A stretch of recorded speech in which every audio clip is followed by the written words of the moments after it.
Assalamualaikum warahmatullahi wabarakatuh. Kali ini kita akan menunjukkan bagaimanakah menggunakan alat pelindung diri yang lengkap ketika akan memasuki laboratorium kimia terpadu. Pertama, kenakanlah jas lab. Jas lab misalkan yang berlengan panjang, kemudian ininya dikancing yang rapi dari atas sampai bawah.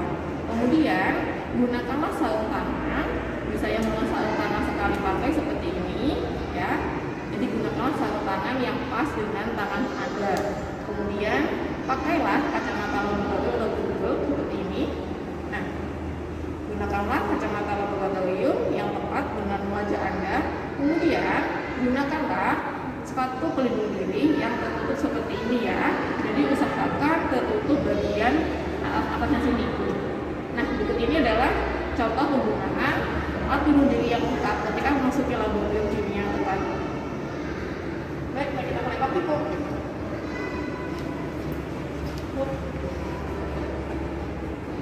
Baik, sebelum kita memulai praktikum, kita harus mengenali tata tertib atau peraturan yang ada di laboratorium kimia terpadu. Di laboratorium terpadu sudah terpasang peraturan petunjuk keselamatan dan kesehatan kerja laboratorium.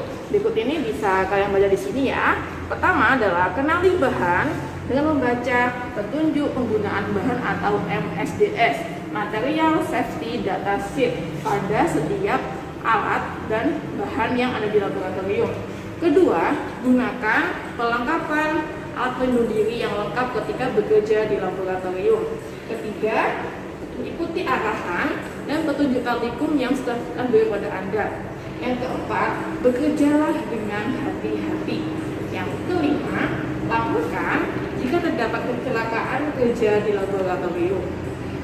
Yang keenam, setelah menggunakan alat maupun praktikum, bersihkan semua alat seperti sedia kala. Kemudian keringkan dan kembalikan ke laboratorium setelah melakukan praktikum. Yang ketujuh, cuci tangan dan anggota tubuh lain dari sisa bahan praktikum. Kemudian adalah ada berbagai simbol-simbol bahan, nanti akan ditunjukkan pada tiap bahan. Tiap bahan memiliki MSDS yang berbeda-beda. Nanti akan kita jelaskan pada bab penanganan bahan kimia.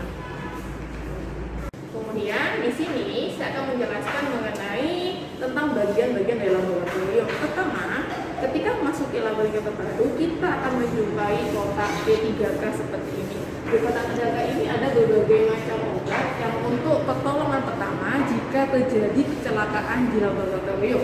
Misal di sini ada kasak, kemudian ada vidisek, ada salbutamol, juga ada tadi kebakaran, ada plaster jika terjadi luka ketika menggunakan alat pecah belah.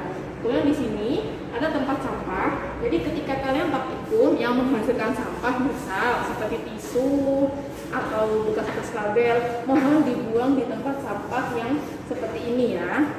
Berikutnya kita di sini ke jalan. Bagaimana kalau kita memiliki sampah-sampah dari pecahan alat atau berbagai bahan yang menimbulkan sampah kaca?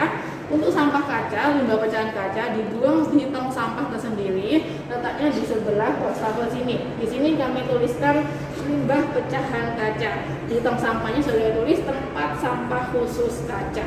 Jadi jangan dicampur dengan tong sampah yang biasa, ya. Salah satu bentuk perlindungan untuk proses K3 di laboratorium, di setiap sisi laboratorium kita bagi namanya alat pemadam kebakaran seperti ini atau seapar. Nah, di sini ada petunjuk penggunaannya. Jadi kalau ada kebakaran, kita ambil alat pemadam kebakaran sini, dan kita tarik pinnya arahkan ke api yang pemuncul kebakaran tadi. Nah, selain itu di lab kimia terpadu ada alat pendeteksi kebakaran atau asap yang ada di pada setiap sudut lab kimia terpadu. Situ. Salah satu perlengkapan untuk K3 di laboratorium kimia terpadu dilengkapi oleh shower. Shower di sini berfungsi sebagai untuk menyiramkan cairan jika ada yang terkena lautan kimia atau bahan kimia yang berbahaya atau kebakaran, ini bisa langsung dinyalakan. Caranya, tombol shower ini kita putar ke arah kiri. Nah, like this, seperti ini ya. Kemudian Berikutnya di pojok sini ada bak pasir. Bak pasir ini jika misalkan ada di sini rekan-rekan yang tidak sengaja menumpahkan bahan kimia di lantai, jangan langsung dipel menggunakan air basah, tetapi tutuplah dengan pasir seperti dahulu. Kemudian setelah ditutup pasir, bolehlah baru dipel. Hal ini bertujuan apa? Supaya bahan kimia tersebut tidak menyebar kemana-mana. Ketika kita selesai praktikum, apabila menghasilkan bahan-bahan yang merupakan logam berat atau bahan-bahan yang berwarna, jangan buang sembarangan pada wastafel ya. Wastafel hanya untuk tempat cuci tangan dan membersihkan alat saja. Untuk limbah sisa praktikum, buanglah pada tempat limbah logam berat atau limbah yang lainnya.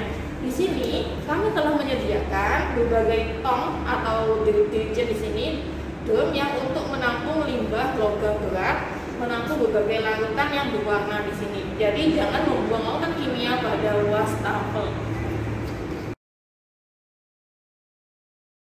Satu hal atau peralatan yang wajib ada di laboratorium kimia terpadu adalah lemari asam. Apa itu lemari asam?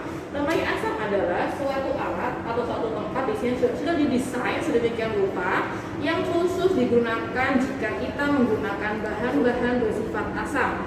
Nah, berikut ini adalah lemari asam seperti ini. Di sini lemari asam dilengkapi oleh lampu dan blower. Nah, ini untuk blowernya. Jadi nanti uap asam akan ditarik keluar dan lampu sebagai penerangan di sini. Dan di lemari asam ada stop kontak dan kita menggunakan alat pemanas ketika mereaksi sesuatu yang bersifat asam. Jadi, ketika di laboratorium kimia terpadu, kalian jika ingin bekerja dengan asam, gunakanlah di lemari asam. Nah, seperti ini. Kemudian, posisikan tangan kita yang masuk seperti ini duduk kapan. Jadi yang bekerja hanya tangan kita. Usahakan bagian wajah, posisi hidung ini tidak terkena langsung tapi kena